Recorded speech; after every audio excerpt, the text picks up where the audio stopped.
How do I have? You have 8 minutes. Okay. Thanks, Chair. I suppose when it comes to the issue of Seanad reform, in fairness to Senator McDougall, there has been, any amount of reports and commissions and even referenda that have taken place. Much is spoken about the 8th Amendment to the Constitution and the damage it did to Irish women over the years. But the 7th Amendment to the Constitution is another particular one, which is interesting and rarely raises any comment. But the interesting thing about the 7th Amendment to the Constitution is that it was never legislated for, which was an attempt to widen the franchise for voters in Seanad elections. So I think over the 40 years since then, or the almost 40 years since then, there's been quite a number of commissions and reports, and of course we had a referendum a number of years ago to abolish this very chamber, which at that point I actually supported. I remember debating with Mr. McDougall at that time at an event where we took opposing views on it, and both our positions have changed over the years. And it was actually my interaction with this chamber as Minister of State which changed my view on the validity of this chamber and what this chamber has to offer. I think, though, there comes a stage where we have to put an end to the endless round of commissions and reports and actually do something. I think the issue with this chamber, though, is the perceived or otherwise disconnection between this chamber and the electorate. And I think this bill is trying to address that in many different ways. However, I do feel there's potential within this chamber to give voice to people in Irish society who don't often get a chance to have their voices heard.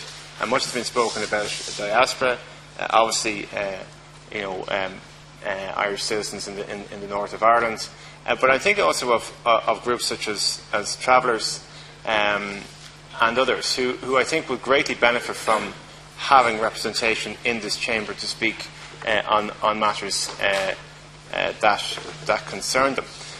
One issue within the bill that I would have concern around is the ability for an Oireachtas member to also be a member of a local authority.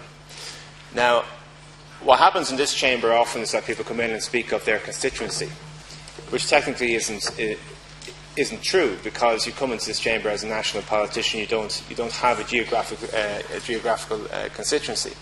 If you were to go back to the situation where local authority members could run for the Seanad and have a dual mandate, I think you would dilute then the national focus of this chamber, because inevitably what will happen then is that county council or city council issues are brought to the floor for the Oireachtas, and that happens anyway. But I think it would be compounded by a situation where that separation doesn't take place. I thought one of the positive moves from the Minister of the Environment at the time in 2003-2004, Noel Dempsey, was to abolish the dual mandate, where you couldn't be a member of the National Parliament and a local authority member. And I know it was very controversial at the time for people who were in that position and didn't like it. But what I did manage to do was to separate various different areas of local administration and public representation, where council work was taken on by councillors, national work and national legislation was taken on by Oireachtas members. And I think to go back to a situation where senators could be local authority members, I would have to be convinced that would be a positive move. I suppose in terms of what we're trying to achieve here in this House, we do actually work quite well together when we speak on one voice. I am keenly aware that politics is in a huge... It is under more international pressure now. The validity of public life, the ability to make a case, the ability to believe in something and to stand for something is under more pressure now than ever has been before. When you see what's happening in the United States, when you see what's happening in the UK, when you see what's happening right across Europe, it appears to me that politics is in a complete mess, and that the fault for that certainly lies with politicians and the political system, But certainly, if we lose faith in the institutions of our political system, well, then we really are in a very, very dangerous position. And you look at certainly what's happening in the UK, which is now a very nasty scenario has arisen in the UK, and I mentioned the US as well, and across Europe. And in this, in our Oireachtas, when we change or potentially change the way we do business, we have to proceed with caution. But there's been so much caution around this chamber that has led effectively to nothing happening. So what I would suggest, Cathaoirleach and Minister and also to the Senator, is to take this bill in good faith. Certainly we can work on the various elements of it as you proceed.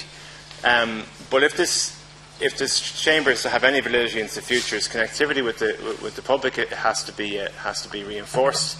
But certainly I would question the ability of a senator in this House to have a dual function in a local authority as well, because I think if we are to be serious about national politics and to talk about national issues, then having a focus on the local authority area would not be a good move in my view.